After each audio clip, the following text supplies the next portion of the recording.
today we're going to play the game Smallworld, which is an older game from Days of Wonder.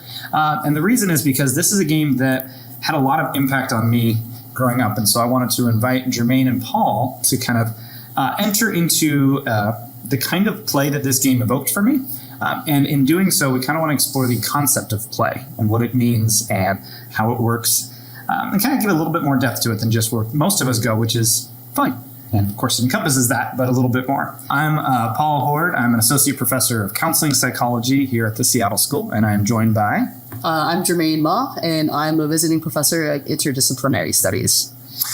And I am Paul Steinke. I'm the vice president of alumni and community relations here at the Seattle School. And so what we're going to do, like I said, is take a moment to play this game, but also I want to take a minute to talk about some of the frameworks around what is play and why this game in particular for me has sort of been that. And the first thing is just to note that we often merge the idea of games and play together because games are for fun. We play games. It's literally the verb for it. But games on one hand are artifacts that are meant to facilitate play.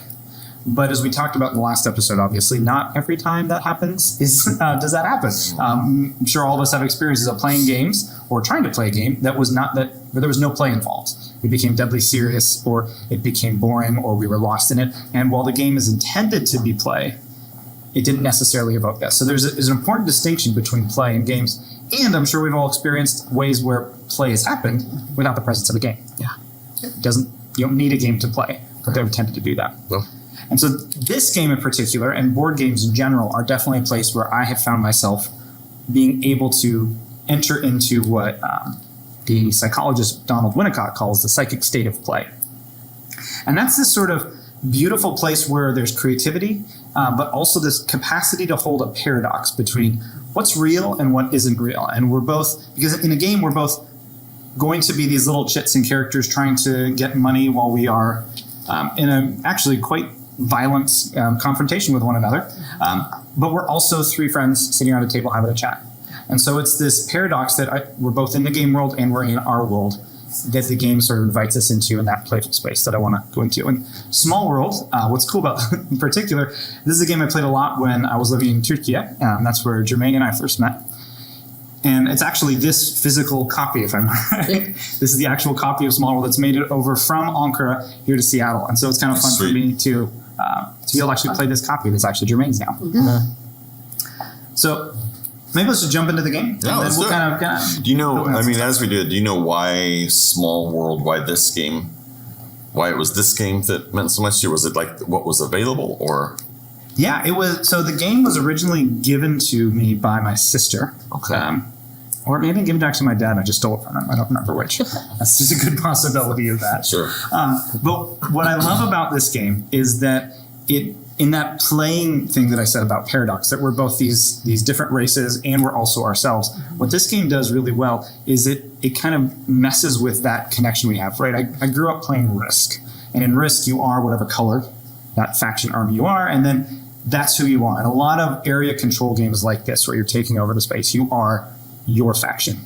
In this one you are, but you have to have a really loose relationship, because what you have to do eventually is every empire or group eventually has to go into decline so that you can come in as a different race. And so it detaches you from I am that race to in the world of the game. I don't know, there's a great term, like who are we in this game?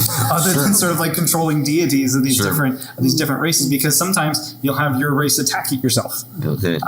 And so it forces you to have to actually think a little bit more about, wait a minute, who am I? So when you attack one of my races, it adds a little bit of distance between attacking me or attacking the piece. And I think that level of interaction that forces me to then have with the people at the table is a lot of what this became for me. Right.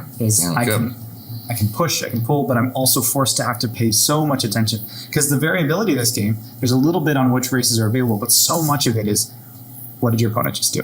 Yeah, right. And so I have to be keyed into that. And that's a huge part of play for me. Yeah, right. Well, that's good. Okay, good. Well, that's one. Do you want to begin? Or Sure. Let's do it. So I'll just give a quick. Do you want to begin? Oh, I always want to be. You're your first player. No, I'm gonna have one of y'all be first player. Oh, but okay. I'm just gonna introduce. Well, Okay, technically, good. the game Yeah. says whoever has the pointiest ears, but I don't know that we need to do that. Oh, Oh, That's it'd be interesting conversation. pointy. I was pinching mine earlier in the bathroom just to make sure. I'm the pointies. I'm the pointies. So like I said, the way this game then is played is that we're first going to pick a race, and if we pick the bottom race, it's free. If we pick a race further up here, we'll need to take coins from our bank and place them on the races we skipped, and then take the one we have there. Now I've arranged the board already so that the number of units you start with is already on there on the slides there, but typically it's this number plus that number. So this is a variable. Because what we've done here is randomize what are the superpowers and what are the races. And so that's part of the variability of the game is, are you going to have swamp skeletons this time or perhaps flying skeletons? And some of that's where some of the silliness comes in. The goal of the game, though, in the end, despite all this fighting and everything that happens around here and all of this kind of destroying and destruction and violence, is actually capitalism. In the end, the game is won with money. Money. And so that's what the whole point of it is. And in many ways, this game is inviting us into recognizing a whole lot of parallels between colonialism and empire and destruction and capitalism, and how those two are so tightly woven together. Because at the base, you get coins, you get more money for controlling more territory. So you're going to go out and conquer other people's territory, kill off peoples who are already there in order to make yourself more money. And this game sort of directly ties that connection there. Yeah, well, I'm always struck by when we play this game, and probably when I've played this game in the past as well, but we're literally having a race war. Yeah. I mean, it's a races. war among the races. I mean, it's sort of it makes it very, very explicit and here are the Native people. the native peoples that were, the lost people, the lost tribes, that we're going to be. That we're going to be on. Yeah.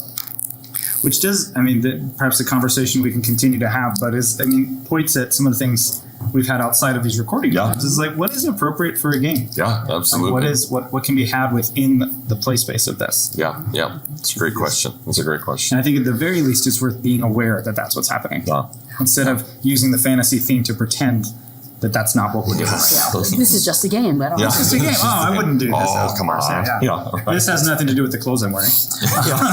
Or what we just had for lunch or anything like That's that. right. Of course not. Right.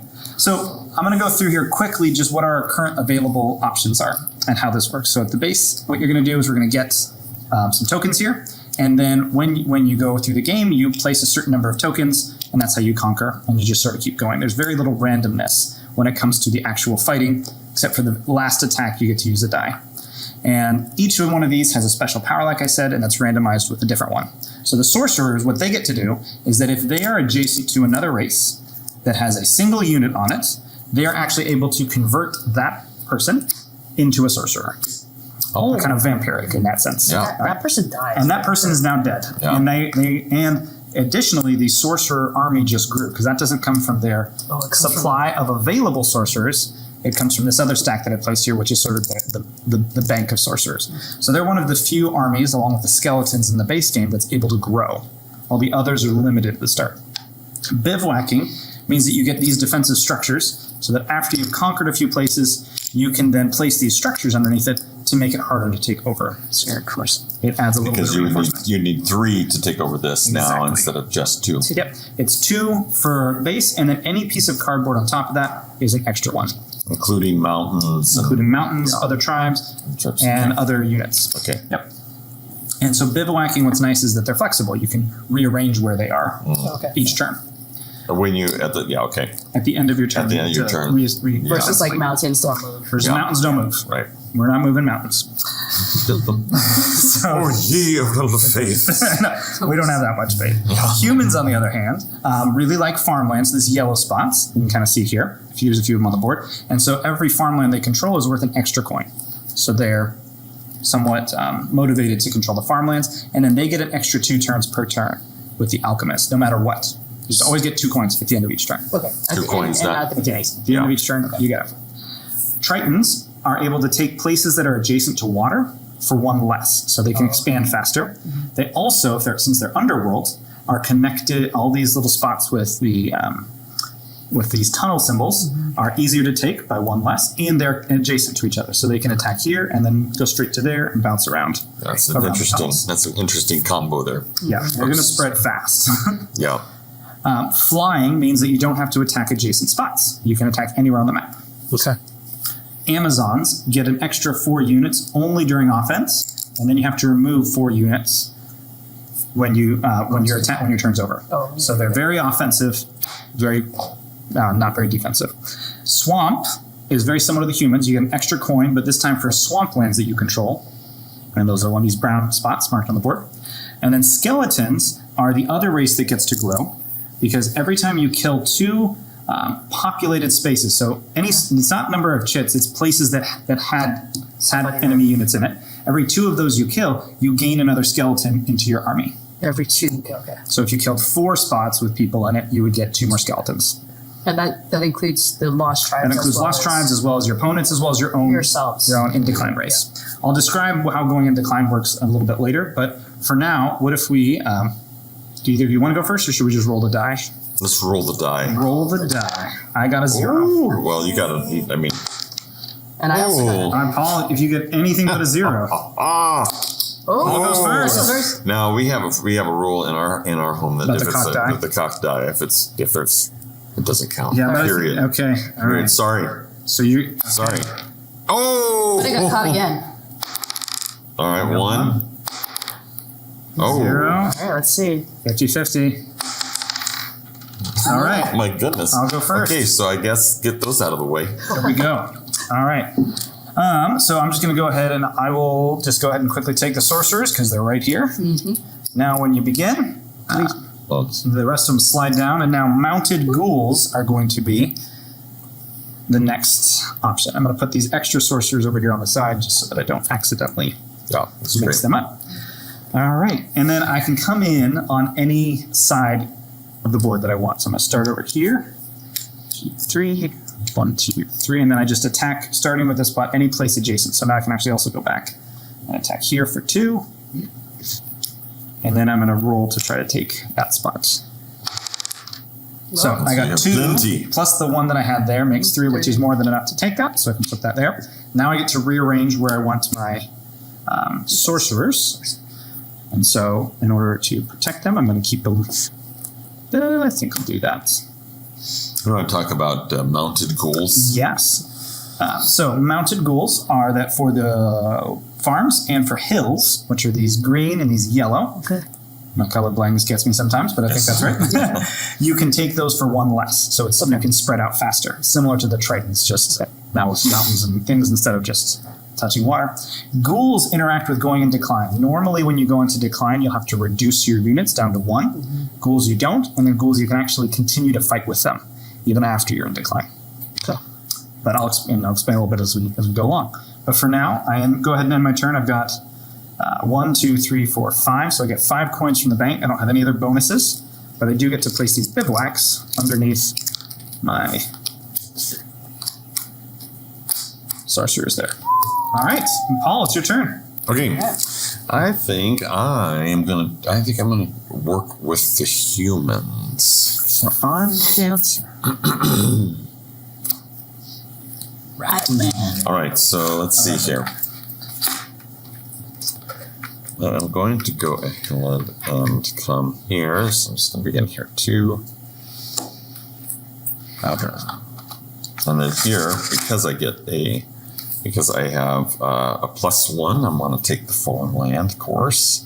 So that's 3, and Lost Tribe is now out of the way here. This is 3. I have my eye looked on, or I have my eye looked on. I have my eye on this one right here. So I want to see if I can do the same thing that you just did. Good luck. Oh, but I could not. I could not. All right, so this goes back here, I believe, right? Or does it go off the table? It goes back on the board, and now you get to redistribute all of your units among the 3 spots. Yeah, that's great.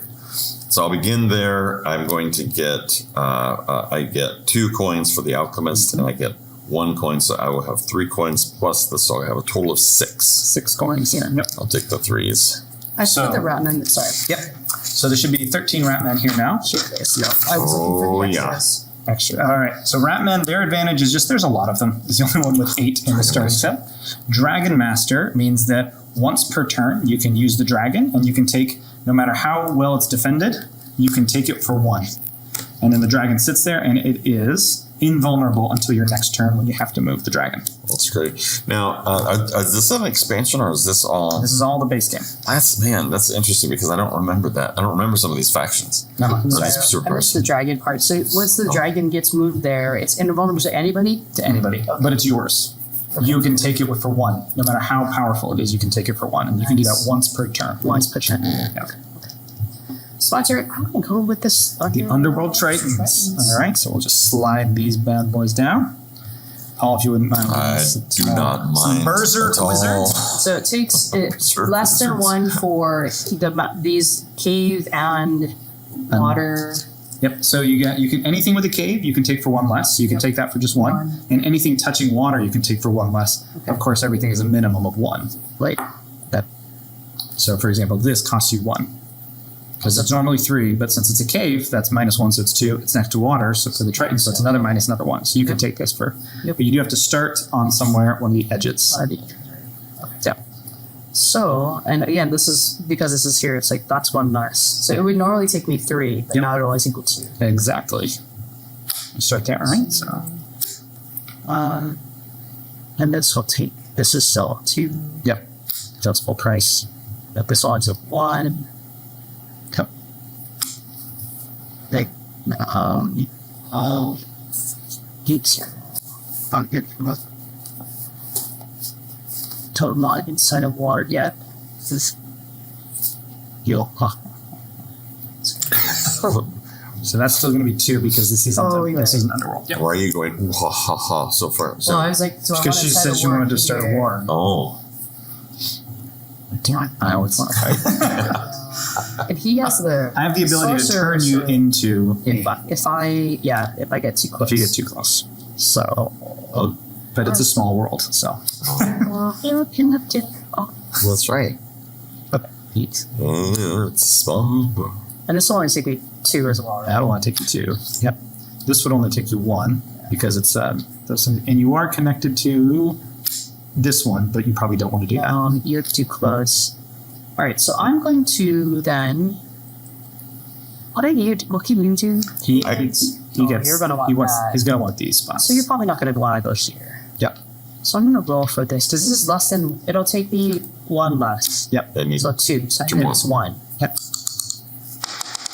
oh, well, that's my rule. Doesn't have to be yours. I mean, we've but- already played with it, so now I'm just saying. it's set. No. Oh, you would have had it had we not been playing with that rule. Stopped. Yep. Bummer. So I just have to put him somewhere else, right? Yep. So now you want to think about defending yourself because Paul's going to have a turn to attack, And I'm and I'm gonna- going to have a turn to attack. And So I'm all over the place. you're spread out a bit. You probably want to reinforce against me because I'm the one that can turn you if you have a singleton. This is risk time. risk time. We're going to bring everything out. Right. Yep. All right. Here we go. So now we're finished with our first round. Yep. Any questions on how that went? No. Okay, great. So this goes to 2, but we need to give Jermaine some money. So 1, 2, 3, 4, 5, 6. Dang. You don't have any bonuses for money, so you just get the 6 coins. All right, so now that it's round 2, I have a choice. I can either put my sorcerers in decline, which would be flipping this upside down. I would lose their sorcerer power, and then I would lose the special power.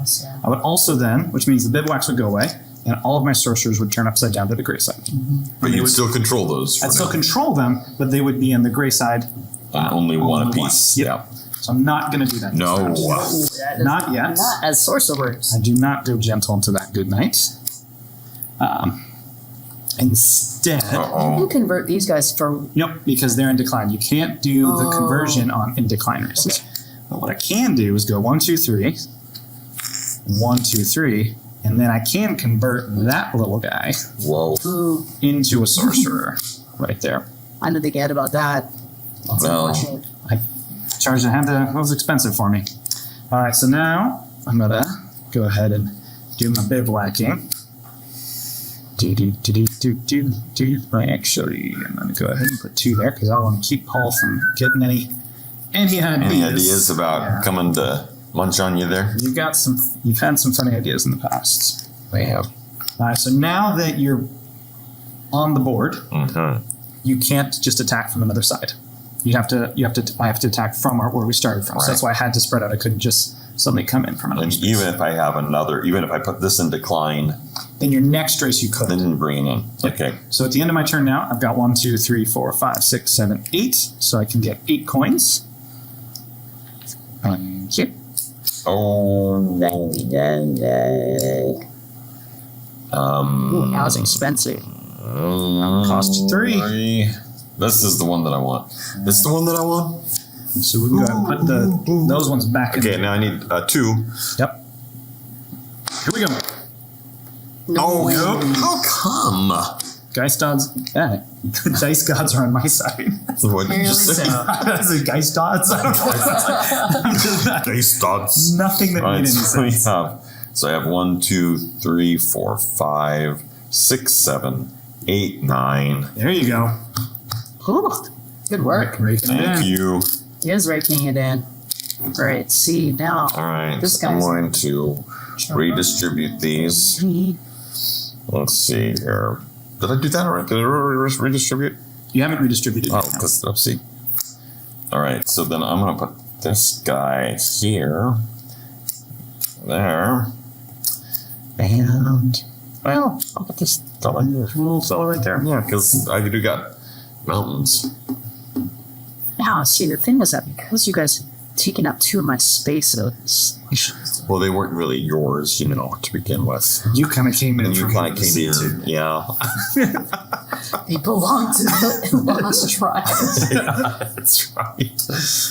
Well, all right. So my concern is that he's going to take over all my 1 spaces there. I don't have a whole lot of people left, You've got, what, 5 people left? 3, yeah, 5. which is not a lot. Given that, And you could jump. I could You could jump. you could kind of do one more jumping around because of where you're at. yeah, and then kind of Yeah, but Make then the you'd most probably be of it. attacked a bit. But Paul's not going to go. Paul's going to go after here if he has anything. I'm guessing. One of these things, I believe, don't you keep these secret Yeah, I like to keep them upside down so that you don't have. so that no one knows? I believe that's when so no one really knows. So actually, these are all ones. yeah, they're all They're all ones. You haven't been getting I more haven't points than been- everybody nope. this turn. No. No, I have Not been Yes. counting how many points you've been getting each round. No, that's right. Not at all. That's good. All right, so now I need to so we'll because I can just move. I can You can. redeploy everyone. Yep, you can redeploy everybody, and you remember all of these things are connected Let's to say- you, so yeah. you're So I connected can to those connect- two. Yep. However, that troubles me. Yeah. I mean, it's pretty much it'll just cost them a lot. Yeah. Basically, if he goes out for that. So this isn't That's 2 for you. 2 for me. Yep. So what if we take? It's also non-10. And then like this is all 3 of those are 2 for you as well, since they're by the water, and this is only 2 for you as well. Sorry. All right, so let's go see. And now I'll focus. Okay. Spread myself. Come on. So, I'm sorry. shoot. This one's Cock die. You can. It is only- This is only one, so you could Oh. guarantee that you're going to take this one because this is both the thing and next to water. Oh, yeah, that's But good. it's so close to you that I. Oh, that was definitely not a roll. That didn't count as a roll. That did not count. Nothing. Ah, dang it! Like it's a weighted All right, die. so we are not going there after all, and I'm going to redeploy folks. He did. So you just have the 3 to redeploy. Yeah, side but true.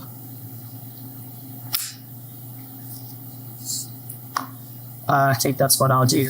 All right. 1, 2, 3, 4, 5, 6. Right? Yep. All right. All right. So then that would be the end of the second turn. And one of the things I do love about this game is just the combinations of these things of because you're underworld tritons, it changes things and what that does for the conversations. Well, I love the stories that you can make up about these things, like berserk wizards. It's just fun. Dragon Master Ratman. Right. What are we Yeah, actually going to that's do? exactly right. Which is just Yeah. is part of. I mean, again, it's part of the play. And there's something. Sure. I think this game is doing an interesting thing in both being really violent and kind of commenting on the intersection of empire and capitalism, and then doing it in a silly way Yep. that on some level I think is dismissive and like could be considered kind of problematic in a couple different ways of like how this is diminishing the reality of horror, and also then because of the playfulness it makes it something that you can now get into that makes barrier of entry. So I think it does depend also on who you are and where you're coming from. Yeah. As to like what this game in particular may be evoking, because it's also the violence is so it's so far apart, right? Whereas Risk, like the violence is such a part of it here because it's so mathematical in how you do it. Yeah, it's interesting too because like that part of it. Then, if you get too much into the game and think about what it's pushing up against, then that for me takes me out of play. Yes. Yeah. So it's that weird tension, right? Like, is the game trying to make you think critically about what you're actually doing while playing, which is a already tricky spot. But then also, if I think too critically about it, I don't really want to, because it's not fun anymore. Yeah. In that regard. Yeah. It becomes too real. It becomes too real. That's right. That's right. Yeah. Well, one of the things that is sweet, and we were just talking a little bit about Minas Tirith and Lord of the Rings, and some of the play. And Paul, you mentioned this is the stories that we get to tell because of our imaginations. And so, even as we're doing some of this, what is fun is you have these. You just get to like what's going to come out to as commando orcs, and even just commando, right? As a couple different connotations. Yeah. And so just like one of the things we love to do is we just love to actually make up stories. And there is something about, with the whole realm of fantasy or the world of imagination that it's fun. And some of what is helpful to do is to actually to be able to, in a playful way, begin to touch these places of, well, there is conflict. There is war. There is, but to do it but to be able to also engage playfully, and even to engage this playfully. So I mean, there's a kind of a double-sided thing that really feels important to both have that sense of, well, there is something that is like, race war and lost tribes and then the other part of that is that's important for us to be able to touch those parts in us that are where we get into where we have conflict. Yes. And to be able to do that through the lens of imagination, where we're kind of traveling into this other, like commando orcs and berserk wizards, and those are the people who are fighting versus us in the moment, though we are. It's interesting too because I think with the fact that there's so much variety in which this game is not going to be the same if we played it. Even if we were to set it all over again, we'd have a different kind of power. Yes, but that ability to imagine different kinds of powers helps to imagine different possibilities if you're working through a conflict or working through that possibility. And I like that the variety helps you. I'm going to imagine this in a different way now. I'm going to tell a different story because of the powers and the race that I am in with Smallworld. Yes, yeah. Listen, I think there's so much in that line, well, it's just a game. Yeah. A lot's happening with that because it is just a game. And so there's a truth that like, hey, this is a game, so can we enter into it playfully and be silly? And because it's just a game, we killed off your Tritons. Both Paul and I attacked the Tritons. And so there's an element of like, you're thinking of going to decline, right? And so we poked you, but because it's a game, this can happen. Yeah. And how defensively that can be like, look, it's just a game. Let's not worry about how intuitive it makes sense, how intuitive it is for us that, conquering people would give you more money. Right. And that should be what we're trying to do. Right. Yes. Right? Like, there's a reason that's intuitive, and that's because so much of our world is structured that way. Yeah. And so it is just a game, and it's also a mirror. Yeah. That's like some of the icky parts, but it's also the real that like, can we face that? Yeah. A little bit of what's Can we continue to play with it? Yeah. Does that suck out our ability to be playful? And that's one of the impacts of trauma is we lose the capacity for play. It's very concrete. It's very real. Yeah.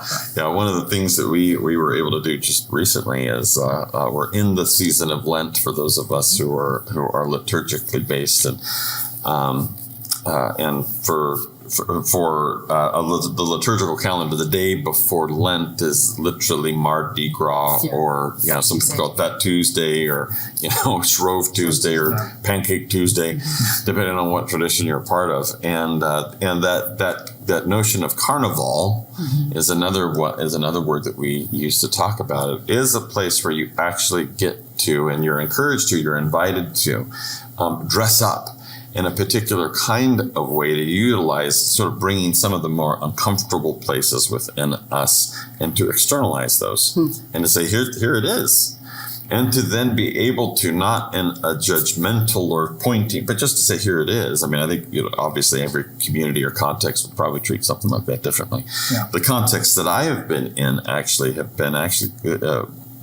been really beautiful, where my kids are able to create monsters and able to sort of try on different masks, literally, not unlike this, really, and then to engage in a particular kind of way about conflict. And of course, I used to play this game, and we'd have kids in conflict all the time. I'm in conflict with my kids, right? And so just to say that's an important practice. That's important practice to be able to do. It's important to say, there's stuff in us, all of us. And how do we give face to that? How do we begin to give fantasy and imagination to that? Not just for the sake of doing it, that has a lovely end in itself, but then Lent, when the invitation is, well, now is a season to actually turn toward God, turn toward neighbor, turn toward those who are perhaps unlike me or like me, but all of us. I mean, we begin this acclamation during Lent where we say, from dust you have come, and from dust you shall return. So in one sense, in that acclamation, there's an equalization of that, where it's like, all of us now. All of us, how will we turn towards each other? I love that. Yeah. But I think this touches that a little bit. This touches that notion of carnival. And I mean, in psychologically, I think about that, like what you're saying is, can we still play in that? Not to make it light, not to pretend this isn't a big deal, not to make there's a deep shame in those masks that we put on and that monster that comes out. But to say in being able to play with it, we're able to now wrestle with it, listen to it, think of it as more than just perhaps the boogeyman or this evil, and be able to recognize, what is it telling me about myself and what is it about my world? Because so much of the mental health would be around like finding ways to integrate, but often integrating changes both things that are being integrated. Right? It's because the thing that's coming in isn't quite what you think it is, and you're not quite what you think you are. But we need to be able to do that in a space of play. And I think the communal aspect of then I'm doing this together, so it's not just me and my aggression coming here, but also me and my aggression facing Jermaine, facing you, facing you, and being together that hopefully this can facilitate. It's so good.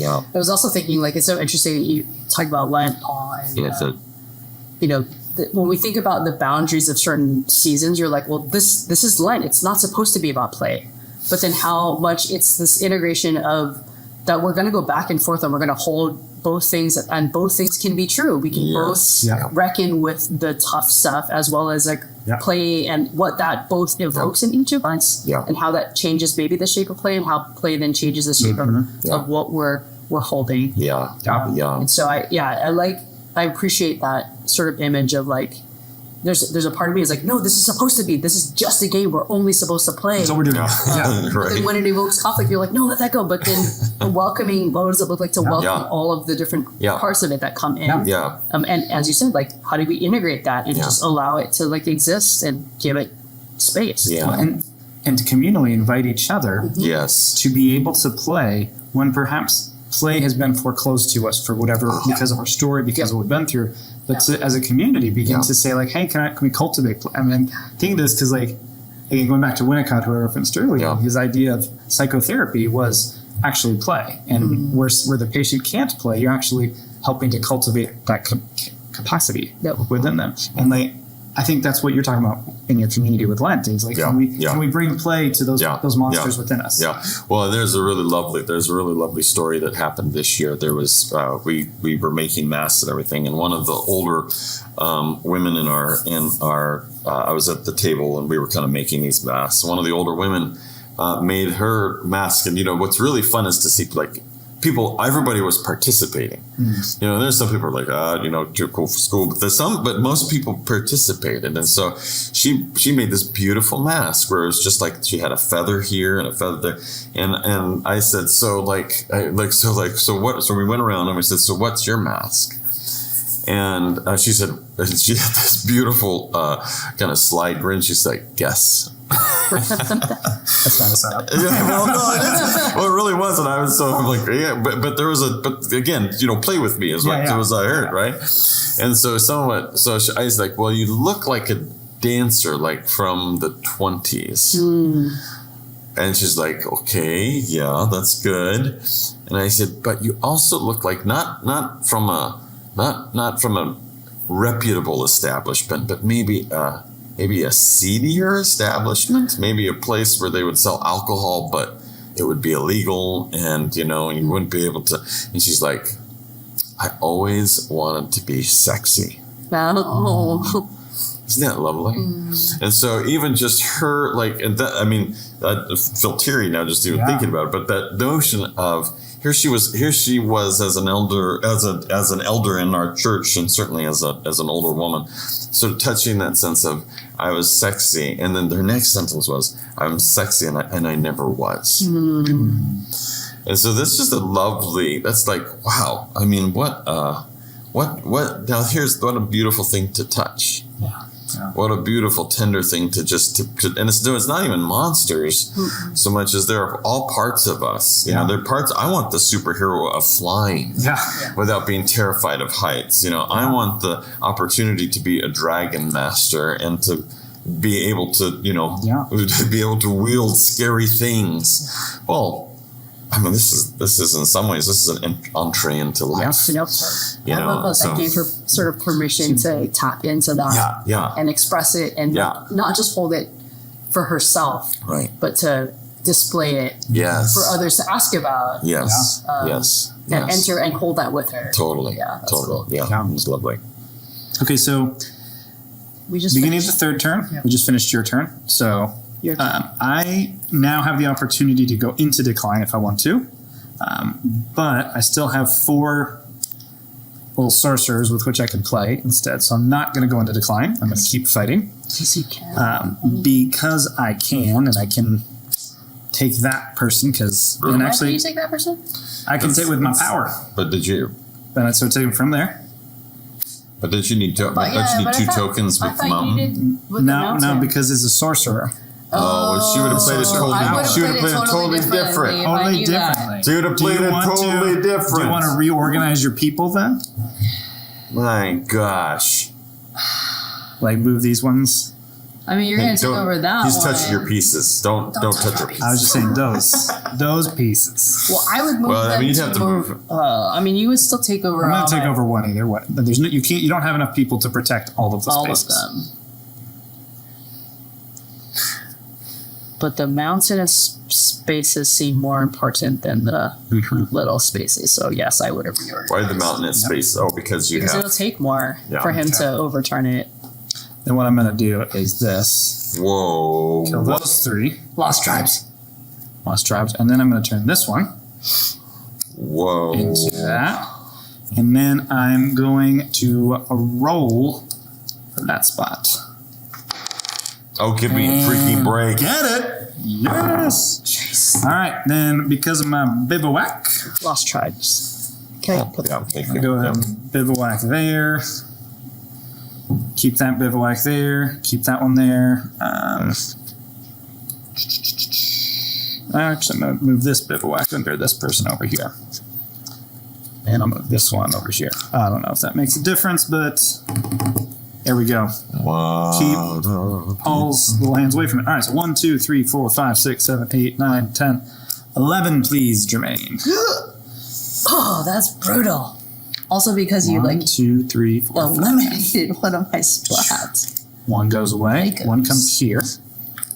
You have your 5 people there, Paul? No, I have 4. I needed 5. I had 2. That's crap. I had 2. I didn't like this game. Yeah. You don't have to do it. You could go somewhere else. Whatever. I'm just saying. You don't have to attack my sorcerers. Oh, you got Attack his archers. That's right. You got him. Take him All right, down. so the way it works is that one of them dies and returns to supply. The other one I will get to reinforce to another spot at the end of your turn. Why is Right that? on. Okay. Whenever like a whole group dies, you only lose one in the battle. The other gets to retreat as long as you have some place for it He gets to retreat. reincarnated. Well, he retreats.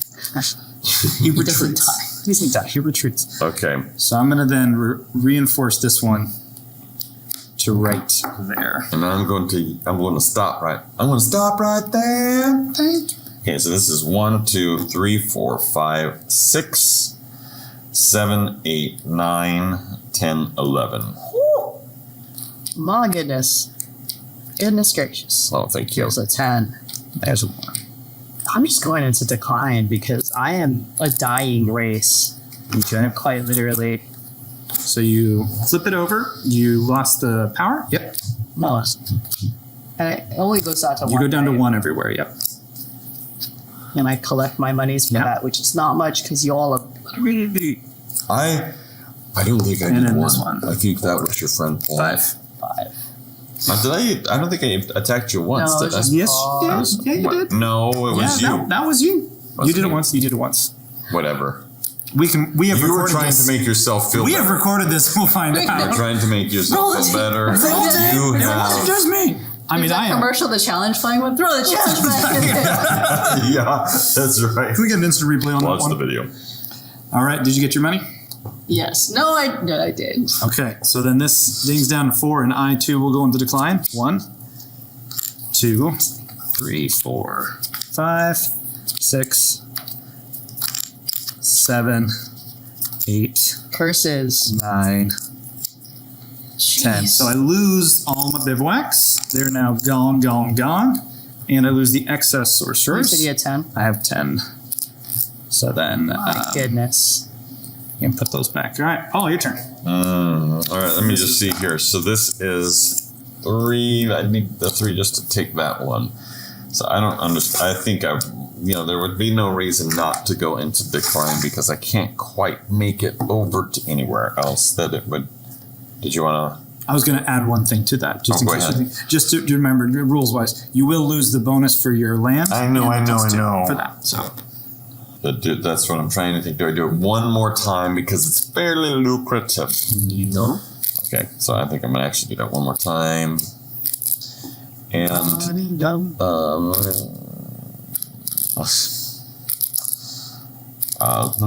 this there, and then I will go to here and see if I can. Oh, here, that's that. That doesn't make sense. I might as well go here and see if I can Get rid of impact this. the dear brothers. My dear Sorcery. brothers. Okay, here we go. Here it comes. Big money, no whammies. Big money, no whammies. 0. Yes. Boom. Why did you say yes? Because Because the sorcerers are good. Everybody loves the sorcerers. Oh, I thought that was me. That's why I said yes. Oh, for me. I was really hoping you got I think of this place of. I think this place of. I think this place Darn it. of. Sorry. That probably mattered, like in the past somehow. So 1, 2, 3, 4, 5, 6, 7, 8, 9, 10, 11, 12. Here we go. All right, Jermaine. So now you have all of these choices. If you pay 1 coin, you can. If you remember, you have to pay a coin to skip ahead to other ones. Otherwise, it's the flying Amazons for you. Trying to think about the swamp skeleton. It's the flying Amazon. I got Skeletons. I got distracted by cheering for the wrong I call know. there. I know. That's like we can talk about this off screen. And that one, I mean, maybe that one was a Triton at one point, and It probably was turned into a sorcerer. Yeah, was. it Mine That was actually is your my land. people. I've just sorcerized them. Sorcerized. I just said that was my land, and then my inner dialogue was like, it was the land that I took over that you took over. That's Yeah, right. like, yep. That's exactly right. It's a small world now. It's every spot is now inhabited. After all. Right, so remind me of the skeleton. So the skeletons, every 2 places you take over that have somebody in them, gives you another skeleton. So like the sorcerers, they're the only other race that can grow. And then bonus coin for swamp regions, which are Right here and here. I think those are the four on the map in this one. So there's 5 on the map at the moment. All right. And they are all, like we said, Smallworld, because it's all occupied currently. Everything's occupied. I'm gonna go with the Flying Amazons because they just have a that's lot what I of would do. extra peoples that I can then. Yep. Only for attacks, though, right? Only for attacks. Yep. So you have to remove these 4. Once I Yeah. so and these ones. I don't ever like lose them, Nope. right?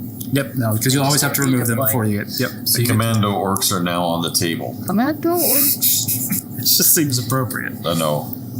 And so because these Amazons are flying, Jermaine, you can attack Anywhere on the board. You don't have to worry about adjacency. Do I have to start though from the edge? I do, Because they're flying, it doesn't It doesn't matter. Okay. Oh, right. It's you guys. Go. Let's start. Let's see. Now, So we have in my family, this would be where both Paul and I would begin talking about why you should attack the other one. Right. But this is me not doing that right now. I just thought I'd like Put that part out. of the play for me of this game was then the like Part of table me, talk. Part of me is already avenged the other avenge the race. other. That's just fair. You said that right now would be the part where Paul and I would what? Paul and I would then both start trying to convince Jermaine. Why? Because she's coming with yeah. a race of why I think she should attack the humans and why you think she should attack the No, sorcerers. I'm occupying. You're attacking. Yeah, you get all those. Yeah. Oh yeah. You just get to. I'm sorry. You can wipe him out. it's- You I'm can avenged. wipe him out. Let me avenge you. Get him. Go I mean, for you it. can also get the humans too, because you No, I don't don't. have to be in the, you don't have to snake. I know I don't have to snake, but I'm avenging, right? So, Yes, that's right. Avenging. however, you both are like. We both I do have attacked. to have to remember that you both are attacking me, Well, but I'm so look at it. Not sorry. really. but it's going to be more like 2 for 1. And do you have to be? You don't have to be adjacent. She doesn't No, have I to because don't. she's flying, Oh, so she can. that's wonderful. Thank A you. little bit. And this one goes bye bye because That one is permanently gone. Yep, just like these 2 are permanently gone. Well, once they're in decline, they don't get to retreat. I was thinking you wouldn't want the sorcerer because of the pentagram there. Oh, that's what you were thinking. You were thinking wrong. And I mean, there's really no benefit to. It doesn't really matter. Like, I can go. Yeah, since you don't get a bonus for any spot, there's you nothing. just it's basically the thing to consider. You know, is who's going to attack you next and which Yeah. ones can you take. And,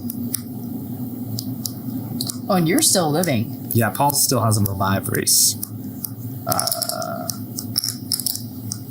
Sorry, Paul. That's all right. I mean, that's a good one because I realized I should have been taking you on your bonus areas because. I wasn't worried about it. So 1, 2, 3, 4, 5, which is not plus 6, 7, 8, 9, 10. And then you have to remove 4 4 of them. Amazons. And then I can redeploy, right? Yeah, So why Yeah, first remove the 4. I'll remove yeah. the 4 first, and then I'll redeploy. Yeah. And remember, I'm coming in with a new race, so You're I will come coming in and- from some edge Whoa, with the vengeance. with the vengeance from her vengeance. I'm going to avenge your vengeance on my vengeance. I mean, right now they're all. I think I'll just leave it. Just leave it kind of spread out like that. Because, well, as in, I then have to like predict where you're gonna go, and I don't know where. Yeah, and you'll probably be directing me if you weaken yourself. Exactly. Like, So more I'm likely just to gonna get there. I'm gonna let it be. Okay, and then so you got your coins for the round. I did. Okay, so this moves down to 5. I'm just gonna do some swamp skeletons because they're right here. No, that's actually he's got both the lucrative one, the immediately one. And Paul. Paul. Time has come. The Dr. walrus Hoard. said. I'm what? If you go ahead, I don't care. You do whatever you Kill want. that one. Gotta kill that one. Actually, yeah. I might have to take that one back. I don't care what you do, baby. Put that one back there, and then so I'm gonna have to do 4 to get this one. So 1 dies, 1 can be redeployed at the end of this round, and then these 3 are gonna go right there. Are these the trolls? They are. Right? Those are the orcs. Trolls have the big clubs. All right, so I got 3 spots, which means I only get 1 extra skeleton for my reinforcements. That gets to go right here. But because of that, I get 1, 2, 3. And because of the swamps, 4, 5, 6, 7, 8, 9, 10, 11, 12. Please. Okay. 10. So I have 1 to redeploy, and I'm just going to go into the bye-bye. All right. So I only get 3 coins this turn. And just as a heads up for those watching, remember you can only have 1 race in decline at a time. Oh, that's right. Forgot about that. There is an expansion. In one of the expansions, you can have more than 1 race. I think one of the powers lets you do That's the that. power. Yep. Yeah. Spirit is one of them. Let me start again. Yep. 1, 2, 3, 4. I can these 4 guys back. And I can basically just pick them all up, right? Yep. And then decide where I'm going to go. Yep. Next. They're flying and they go everywhere. Which is kind of fun, actually. I've enjoyed being these flying animals. The vengeance is real. Vengeance.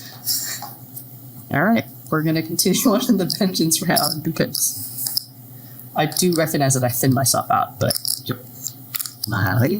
then you know that I wasn't paying attention. Yours, but Thank you. wait, where are you? Where are you folks right now? So Paul's going to come in from the side somewhere. Somewhere. We don't know where he's coming in, and Yeah. you are already over here. My 3 skeleton spots are there. Okay. So it would behoove me to not take over those spots because you're probably just going to come in. Do I poke the bear? Which bear? Is Paul the bear or is Yeah. Paul the Paul bear? bear. There's 2 pole bears. There's 2 Paul bears. All right, so Paul, I'm going to see if I can roll for you here. Oh, you can roll for me. So I need at least 2, right? Yep. Because it's 3. Oh, and I get that. Sorry. It's okay. I knew it was a long shot. All right. So then you remove your 4. 1, 2, 3, 4. 1, 2, 3, 4, 5, 6, 7, 8, 9, 10, 11, 12, 13. That's in this game, part of what the strategy is going into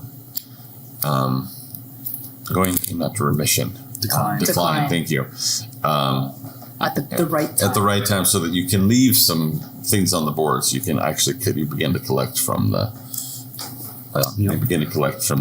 people who are in decline. Sweet. All right. Removing that. And then 1, 2, 3, 4. Removing these. So one of these is dead. The other one you get to reinforce. And then I'm going to roll for that one. Here we go. Come on. Oh, no! So close. Do I reinforce now or later? Now you reinforce. Now that my turn's over, you can reinforce it. So I get an extra skeleton because I took over 2 spots. Let's put some guys there. Let's keep that guy there.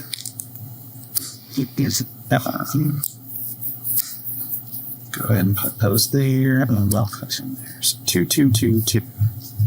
I hit those there. So then I get 1, 2, 3, 4, 5, 6, 7, 8, 9, 10, 11, 12. Okay, I'm going to start a new race. How can one not Take the commando take orcs. the commando orcs? The commando orcs, they allow me to any non-empty area that I overcome, I get 1 bonus coin. Yeah. And then it takes every time I seek to attack, I have to place 1 less down. It's just fun how that works together. So what I'm going to do is these would all need 3 right in here. Normally. So I'm actually going to enter here. I'm going to take 2. Here. 2. Here. And then Do the thing I was going to do next turn, here. which is unfortunate. So this is 1. You get 1 less. Oops, 1 left. 2.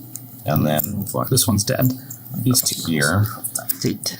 And I'll have to roll for 1. I need at least 1. No zeros, please. Sorry. That is okay. All right.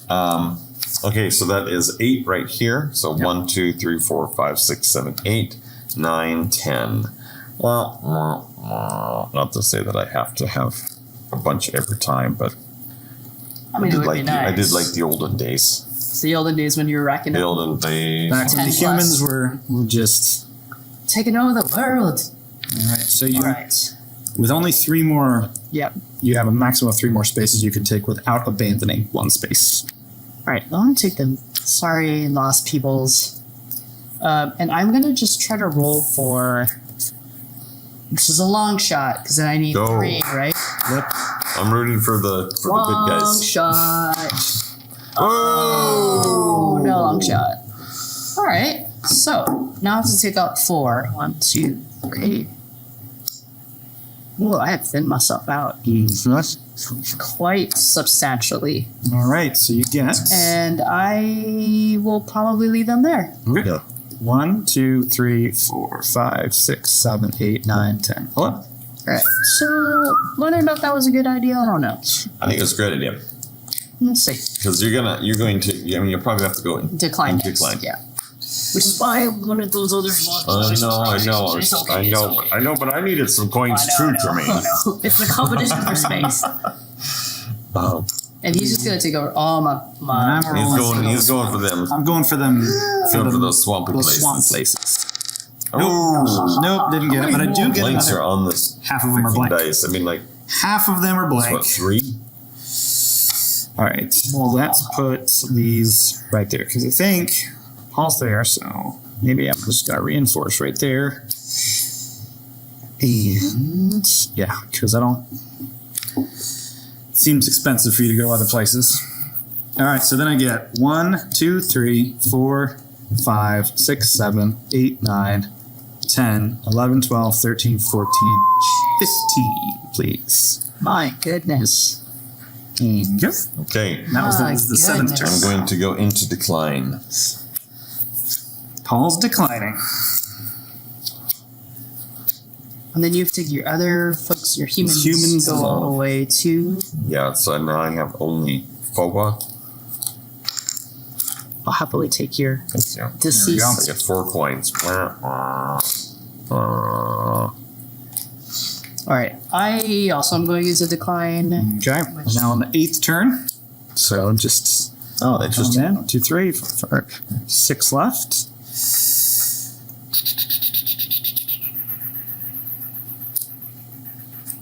I want to attack Paul, but he's protected by Jermaine. Thanks, Jermaine. There's this ring. Because I also want to get this because that swamp sir was more to me, and so because I took 2 other places, I get 1 more skeleton. Yeah, that's a good one. And so then let's double up there, double up there. Yep, I'm now spread out enough that I'm going to be eating quite a bit. I think. Well, here we go. 1, 2, 3, 4, 5, 6, 7, 8, 9, 10, 11, 12, 13, 14, 15, 16, 17, 18, please. That's almost like 2 turns. Yep. Basically. He's had both of the ones that reproduce a lot. And so that Well, amounts then to. Paul going after Jermaine here. And in this 3-player game, the dynamics become a lot of like, who's the one that's not attacked? Yeah. Yep. Mm-hmm. All right. I have met the ire of both the Pauls. I know, but Sad. I have a feeling that this is about to turn Pac-Man against me right now. well, what makes you think that?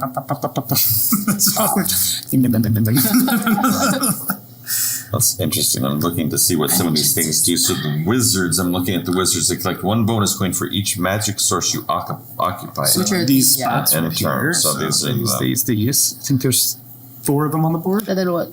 What is And the then berserk? Berserk, do? you get to roll the die with every attack. Oh. So you have a 50% chance of being able Wow, to that's fine. I take mean, things for less. Which means you could only put 1 down as opposed to whatever. Exactly. That's fine. Then Dragon Master, you can take something for 1. Merchant, every place is worth 2. Everything you control is doubled. Is worth an extra coin. It's worth an extra coin. Yeah, but you only get 7 of Seven, those yeah. as opposed to like the Dragon Master you get. Or like the Ratman was. Yeah. Or like the Ratman had 14. Yep. well, I'm going to go ahead and do the rat people. All right, yep, that's it there. And slide these down. And we got some seafaring giants, because why wouldn't we?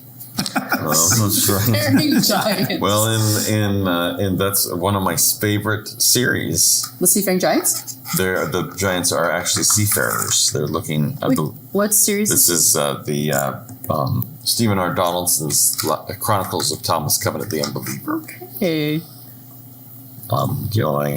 That's one of the ones that I was listening to. So I'm going to go ahead and take my dragon. Dragons will eat that feller. All right. So one is gone. The other two I will get to redeploy at the end of your turn. Because you do have to put at least one rat man there with the dragon. Oopsie. You're just dropping rat men. That skeleton's gone. And that skeleton's gone. What? There's a lot of rat men. There's 13 of them. It's so many. Okay, this is 4. That's 4. This one's only 3. Just noting that in case that's of relevance to you.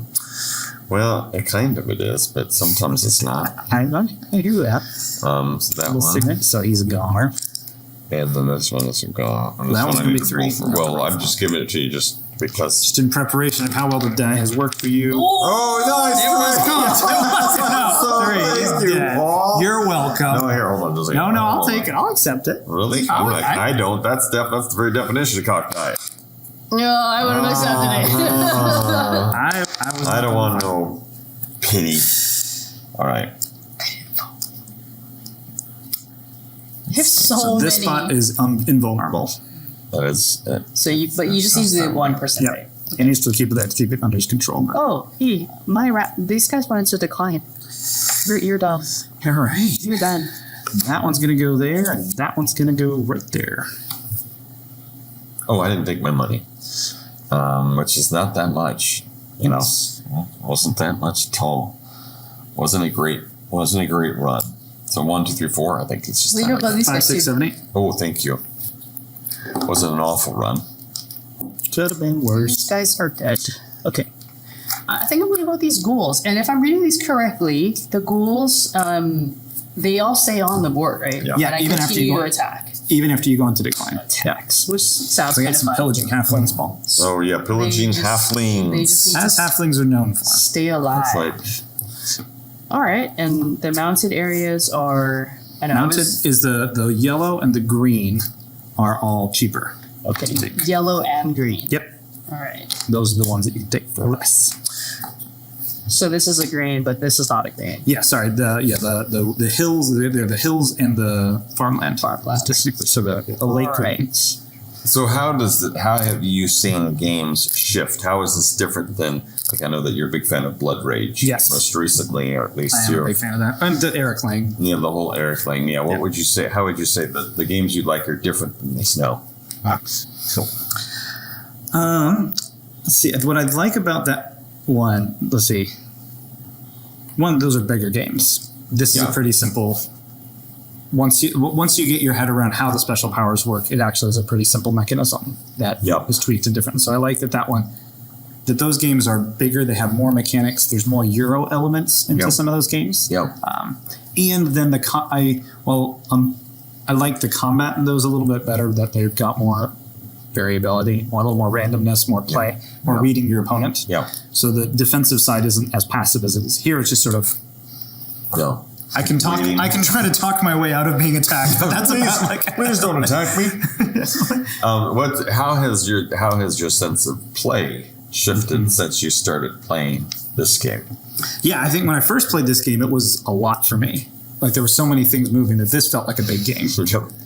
Still feels like a lot. So, Yeah. well, and it is. I mean, when you go back to it after years, it's like, oh my sure. goodness, there's a lot of information. No, there are. Yeah. But once you get used to the symbols, I mean, it gets a little bit more straightforward. And so I think my capacity to have a more interactive game at the table, among the players at the table, and going on in the game has grown as I just played more games. Yeah. Gotten more used to it. Yeah. Yeah. Go as you talk. Don't mind. You only need 2 please, for this because no, that's a go for help. it. Oh, you're right. Yeah, and you only need 2 for this one because it's a. That's awesome. That's even better. Then you're gonna I need. was full for thinking that, I was thinking I was getting an extra coin. But No, it's just easier to take. sorry, I interrupted you. Oh, you're fine. Yeah. forget what I was saying. Well, you were just speaking to how your notions of play are different. Yeah, so I think my capacity to play a bigger game grew over playing games like this. And I think that's one of those things of like, the hobby does, I mean, it takes a lot to keep all the rules in your mind. And to be able to then always going back to a rule book tends to take you out of that play space of the like being in the game. Yeah. And so I don't know anything about that. As you get more familiar with the game, you spend less time with the rule book and more time in interacting in the world of it. Yeah. It's like you have the ability to multitask a bit better. Yeah, there's certain games, I forget the term for it, that are like help you learn a mechanic. And so then when you play a bigger game, you kind of already know that mechanic. So that it's easier to then interact in the playful way. Sure. Yeah.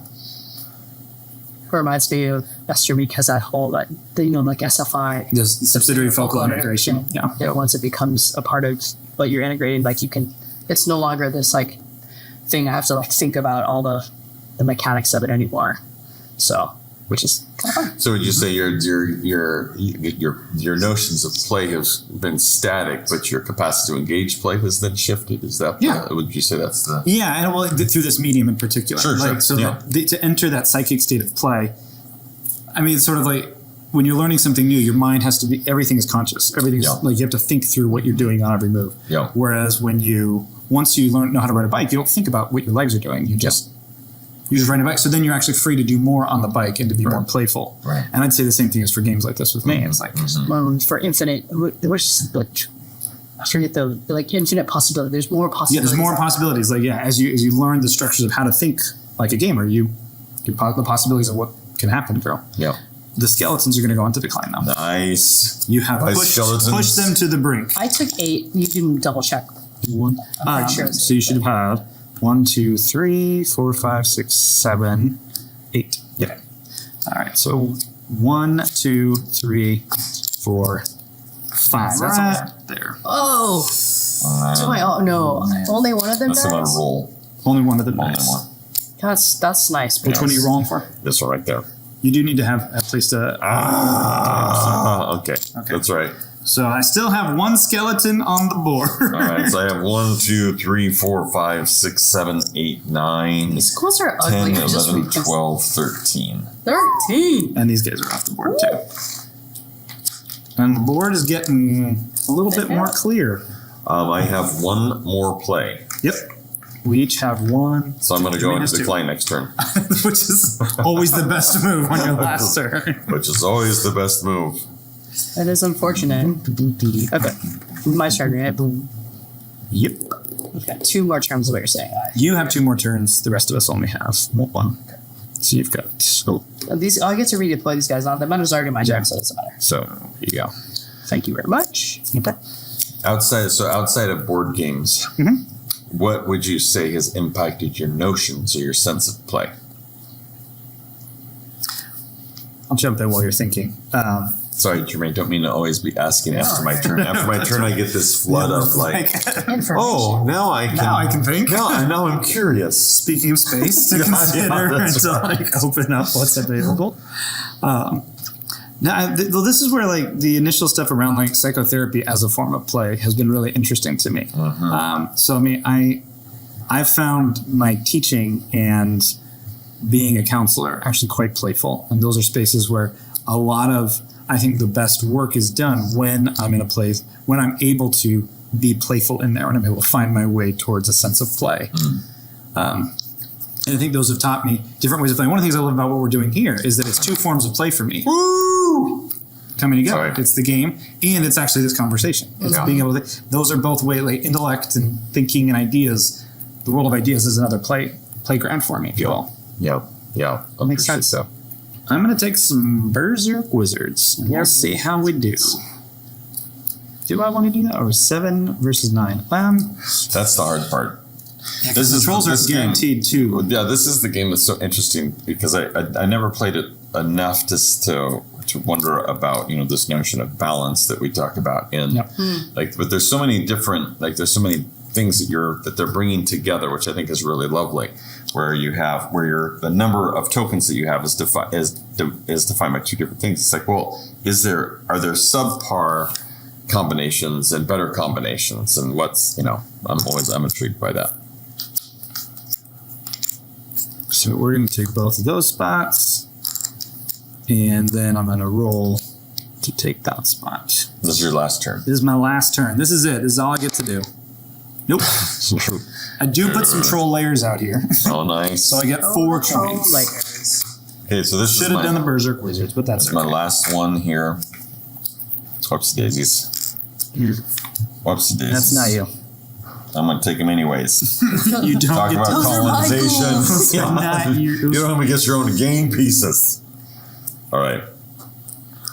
So let's see here. So what I'm going to do is I'm going to go ahead and I get 4 coins. I'm going to conquer these blessed people. Or these are ghouls. Idealized bonus stuff was I should And I'm have. going to go here. And then I'm going to go here. Oh, you defeated both of these? Yeah. I keep one? And right You here, one's yeah. dead, and you get to keep one. Then this one, and then this one. Oops, sorry. And whoopsie, I have to roll for this one. Sorry. No problem. Okay. Well, what would you? How would you answer the question about Play outside of games. play outside of games? Joe, what's influenced your notion of play? Come on. We go. No. Sorry, not sorry? Sorry, not sorry. Oh. Okay, so I have 1, 2, 3, 4, 5, 6, 7, 8, 9, 10, 11, 12, 13. 13. There it is. Yeah. Paul and I are now cashed out.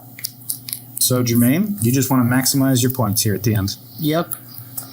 It's a rough board, though. It is a That rough greets board you because here I at the don't end. really have. Oh no, I have those guys that got me to play, but basically, So you kind of these are the ones over here. yeah. But they're just my own peoples. Yeah. But I can't reach them because I'm not flying. Hi. I think I can only overtake like one extra spot Yeah. I was just say it's a hard spot. It's a hard spot. because I only have 3 You want that 3? Yeah. You're just going to have to, just take them out, and then that's that. or take one. Or take one. It does, but it doesn't actually Oh, it doesn't matter because we already cashed cashed out. Yeah. All right, I guess I'll take a mountain then because that's. I mean, there's no way for me to be like, I'm going to roll for the mountain. I'm going to roll for the mountain, right? Yep. I don't have that. So you don't have Yep. Nope, you don't. That one you'd have to be a Berserk Wizard for that. that. Berserk Wizard. Okay. So 1, 2, 3, 4, 5, 6, 7, 8, 9. There you go. All right. So this is that interesting spot where like all the tension's there. This is it. We're all about to find out who won this whole thing. What was it all about? What was it all about? But actually, it's completely is winning everything. Where we'll talk about next time. Next time. Next time. What does winning hold? What is it? 104. Stay tuned. 104. Oh, nice. I definitely don't think 1, Congratulations. 2, 3, 4, 5, 6, 7, 8, 9, 91. Nice. Yeah.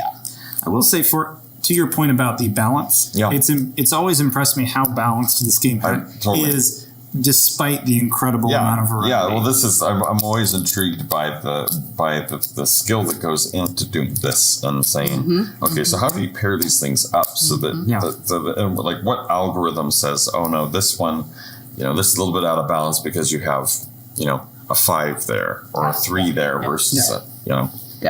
So congratulations. Well, thank you. Congrats. This is what it's all about. Winning.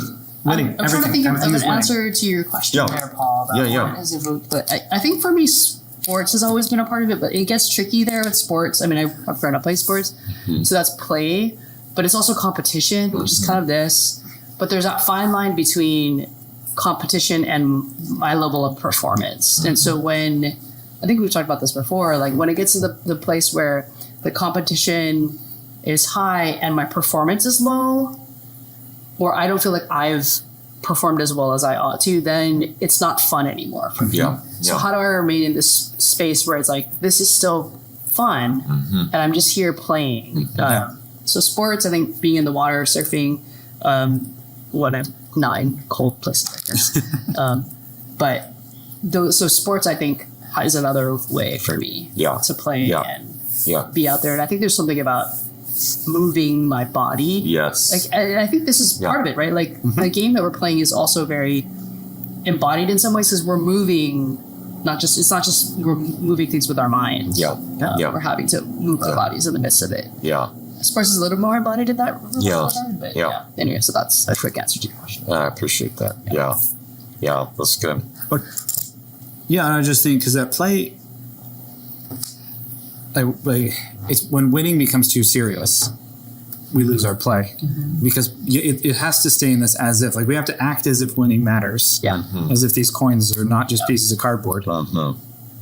In order to actually to do the mental energy to work, but if it becomes too serious, right? Or if you lose access to that entirely, the possibility that the play starts disappearing. So it is a delicate psychic, and that's why I think good games are such works of art, that they're able to facilitate a place of play. And I think particularly as we grow up, as we become adults, like we lose some of that connection with the fantasy elements of what play is doing and the kind of imagination.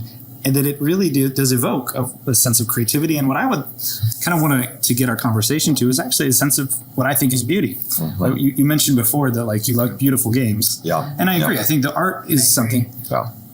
But there's a beauty in the games that goes way beyond, like, just the art. Yeah. Right? There's something in the rules and what's happening between us. And, like, that's the beauty that I think I love to experience through a game. Yeah. Yeah, I think that touch on beauty is a beautiful thing.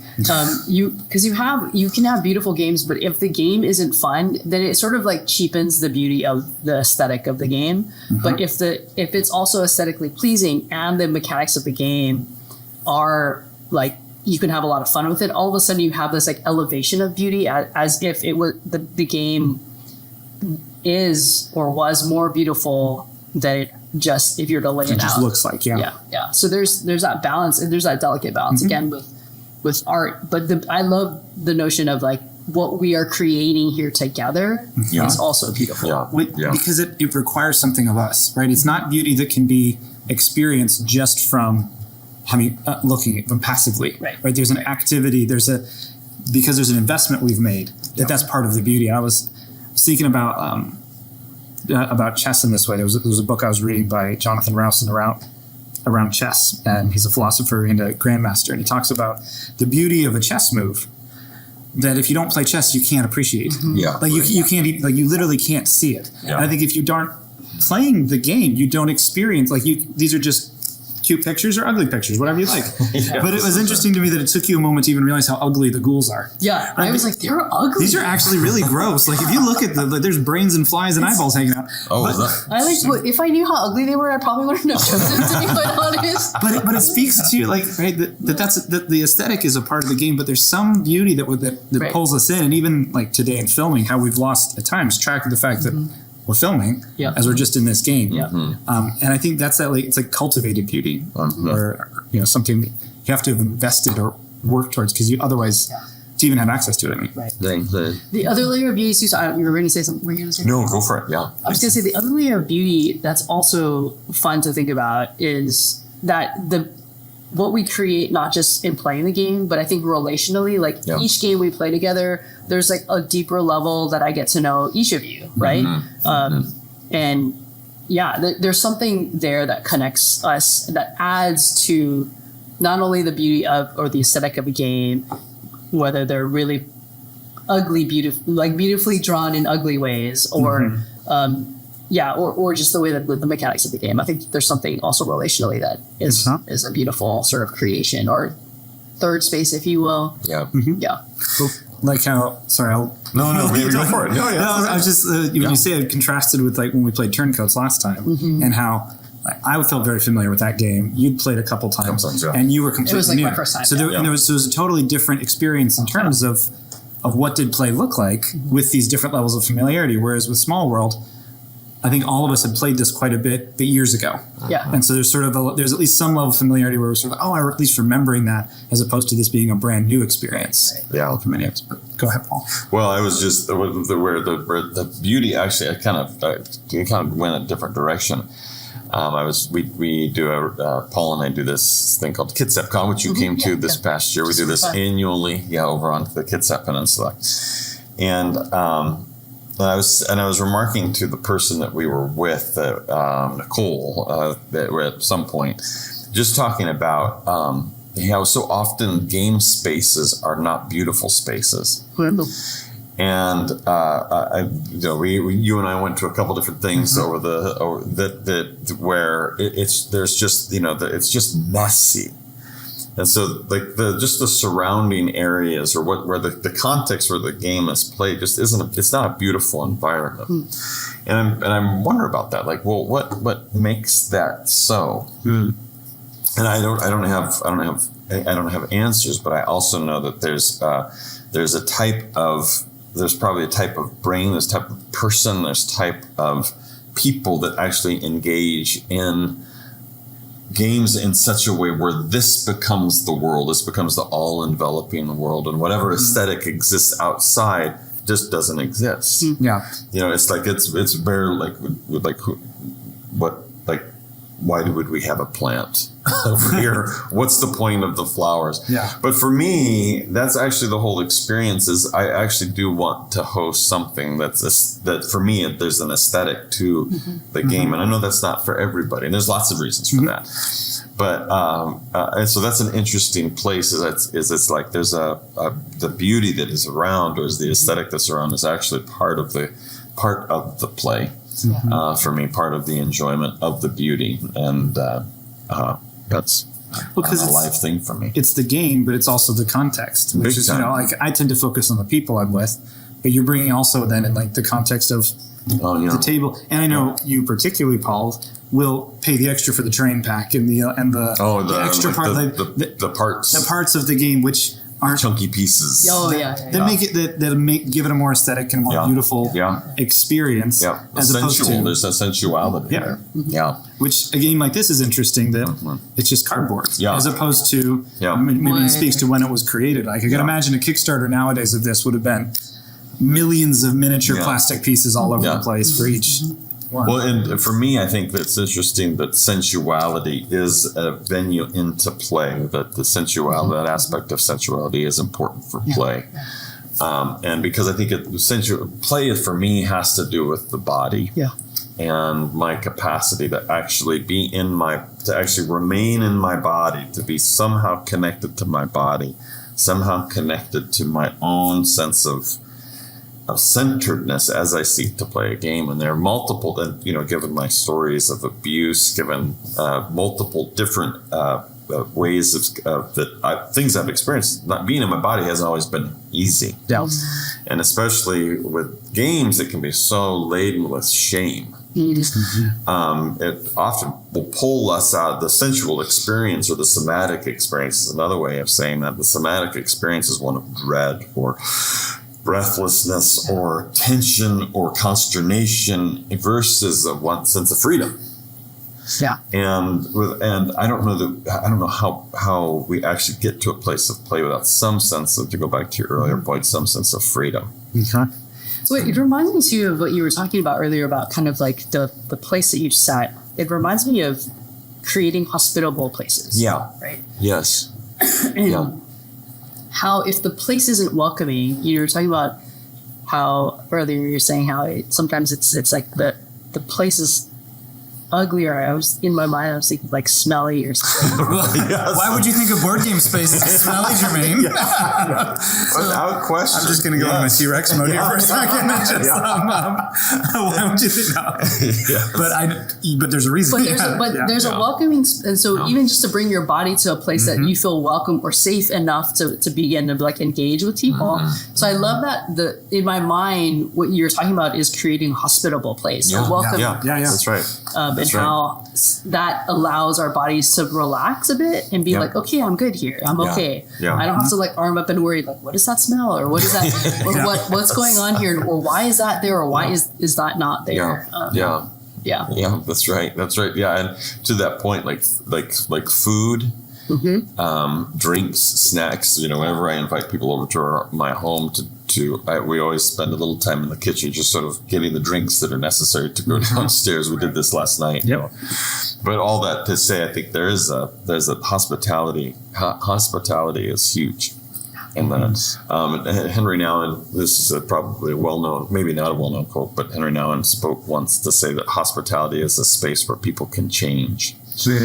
I actually appreciate that, just even in relationship with games and playing games, and this notion that we're actually engaged in some sort of interaction That's more or less costly depending on what the stakes are. But there is something about hospitality and play and that capacity to then be changed by each other, to not just stay the same way that I was, for you not to stay the same way that you were, but just we're actually now in each other's world in a different way. Invited to change. Yeah.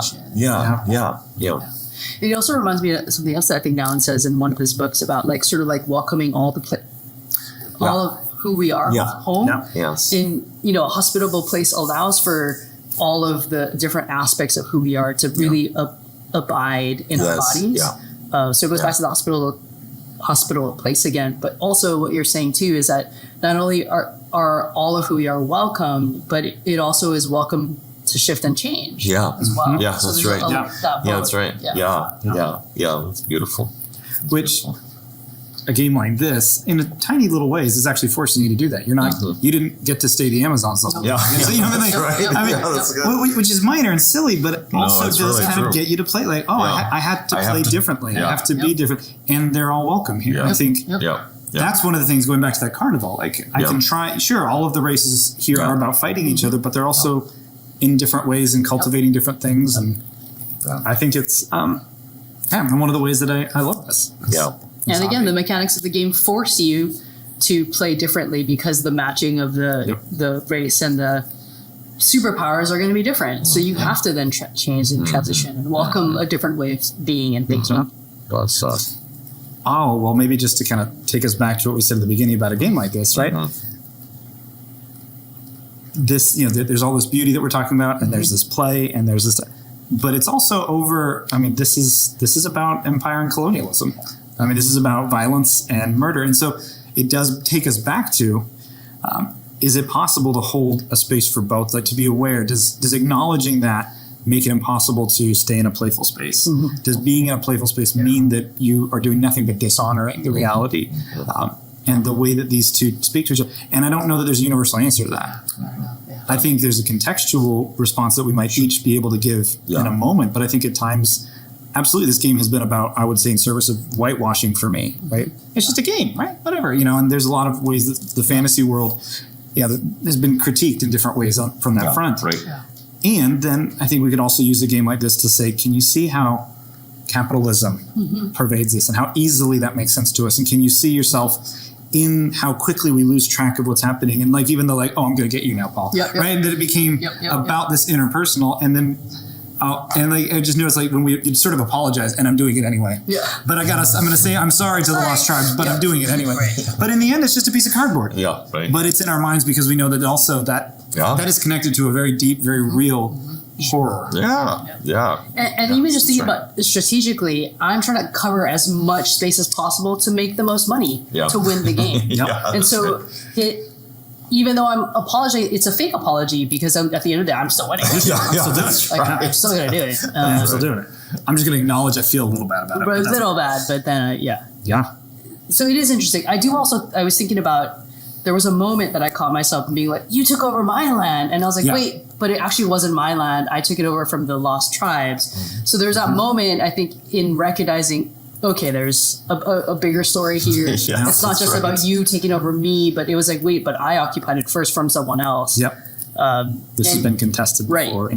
And is my acknowledgement of the lost tribes enough? Right? Because I can just be paying it lip service and being like, well, actually, it's a lost tribe.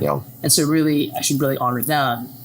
But I'm still taking it over. And I'm still going to monetize it for myself. Well, it does bring in some beautiful ethical conversations just about like, when wasn't whose land is it? Meaning, when was the land not taken over by somebody?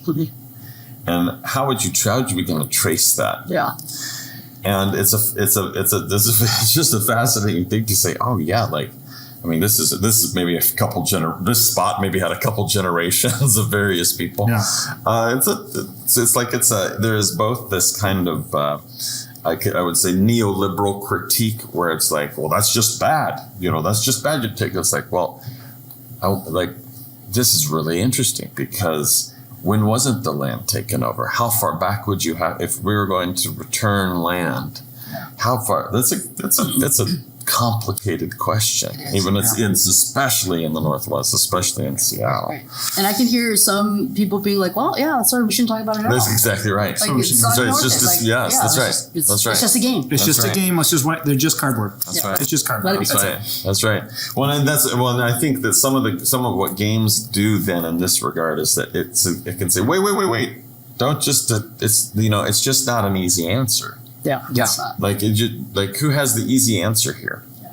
Like is it like which one of us has it? And I think that's a beautiful place that to me is a beautiful. That's the place I want to play. Is not to settle for just the easy answer, the ideological answer, the neoliberal or the conservative Republican or whatever you want to say. I don't want to settle for the easy answers, but to say, well, what are we talking about here? How do we honor? Yeah. Could it be that a game like this could talk about, well, how do we honor people? Yeah. How do we honor ownership? What is our notions of ownership? Yeah. What's the purpose of land? The creation. Who are we? It just takes us right into these questions. Which is what art does. Yeah. Right? Art should take us to the brink of these questions and leave you, I think, in some way changed, unsettled. Yeah. Not with an easy answer, but invite us into way. And I think that's where play. I would argue vehemently. Play does not mean that we're taking it as light or silly. No. And play is not always fun. No, yeah, that's right. But play is a space for creativity and for holding paradox and for new. And in many ways, I'd say sustaining the tension instead of the easy answer. Yeah. Sustaining the I don't know, and I'm not going to run away from that, but I can kind of sit in the I don't know. Yeah. Which is an uncomfortable place. Yeah, and I was also going to say something similar in that, like the play in this regard has invited us to this very uncomfortable sort of situation or uncomfortable conversation. And we could easily be like, oh, it's just a game. And then sort of move it on to this place where I can move from a place of discomfort to a fantasy of comfort. Yeah. When really I'm just not engaging in it. Whereas the play is asking of us to sit in this space of uncomfortability and to be in our bodies and wrestle with it, allow those anxieties to sort of sit there with us and acknowledge that we can. It's messy. And in doing so, we honor, even though we're talking about these sort of fake races on this board, but we're also talking about the Northwest by saying if we go all the way back, it's one way of saying these people were here and they lived and they existed and we can honor their stories. That's right. And the place that they inhabited and what they brought. And the ways that we have changed because of it, or the ways technologies have changed. That's right. Yeah, that's right. There's something there. That's It's beautiful. One of the things I was thinking about, if I was to answer that question about what's helped my sense of play, it's funny that no one has shown up. I don't think I would have. That's not what I anticipated in the conversation. But he did. He did the story he did the Return of the Prodigal Son. Yeah. That's sort of a classic. That's what I was referring to. Yeah, right. Yeah. That's what it took me to it. And and I read. I sort of went through a season where that became a pivotal text for me as I made a decision in college to follow Jesus. And I would need to. I'm still sort of sitting in the text of the prodigal son. But there's something about, and I've shared this with a couple of people recently, there's something about in that culture, in that context, the father waiting for the son, who is still a long way off. You just have this sense of the father is just waiting. Where is my son? Where is my son? There's my son. And this idea of an old man hiking up his skirt, which would have been, probably a robe, but hiking up his skirt and then running to greet his son, who is a long way off. And that story is the very sort of should have been killed, right? I mean, we could go in, not to go too terribly deep into it, but should have been killed, created great offense to the father, but came to the father, ran after him, embraced him, came after the son, ran after him, embraced him, and then threw a feast in his honor. And Jesus says, this is what the kingdom of God is like. Mm-hmm. And to me, that is absolutely absurd. That's absurd. And that, for me, that's sort of that's a place of like, if that is true, there's a certain freedom that we can live into that, if we can just touch that, like, why is a party being thrown for me? Like, us? Why is the party being thrown for us? Why is it the offending person, the offending culture, the offending whatever it is, actually gets embraced, brought in, belongs now, and gets a party? Right? Well, I have a lot of judgment for that, it turns out. Yeah. But for me, that story is a place of both, like, the holy fool. That's sort of archetypically the notions of holy fool. That's the story of, now, and kind of talks about the holy fool as the invitation to us all to become a type of holy fool or crone, as another archetype. And I love that. I think that to me is a real place of like, I can okay, if that's true, I want to learn how to, like, live into that. Like, if that's true, and that means conversations, hard conversations, are actually possible. That's not talking about fun and games. That's just like, oh no, there is, if that's true, there's something very substantial about play. Yeah. So yeah. So good. That's right. That's where we get Henry Nouwen, Yeah. Smallworld and Henry Nouwen. That's probably a good title for this one. yeah, right. But maybe it's a good place to end it here, our conversation. I know next time we're hoping that Jermaine's going to bring a game that's been a source of play for you. Yep. Do you want to say the game? Wingspan. Wingspan, yeah. It's a bird game. Yeah, that's right. And so much more. And so much more. It's a beautiful game. We're talking about beautiful games. Yes, it is a beautiful game. Lots of different mechanics for ways to win, as we talk about, is winning. Is winning everything. Winning everything. All right. So, yeah. And so maybe the question we'd have for anybody who watches is, where have you found beauty? What are the kinds of games where has play been for you? And what are the games and places where you have found hospitality and beauty in play? Maybe put some of that in the comments, and if you have a game you'd be interested in us playing, let us know. Let us know. Talking more about. Thank you all. Peace, people. Take care.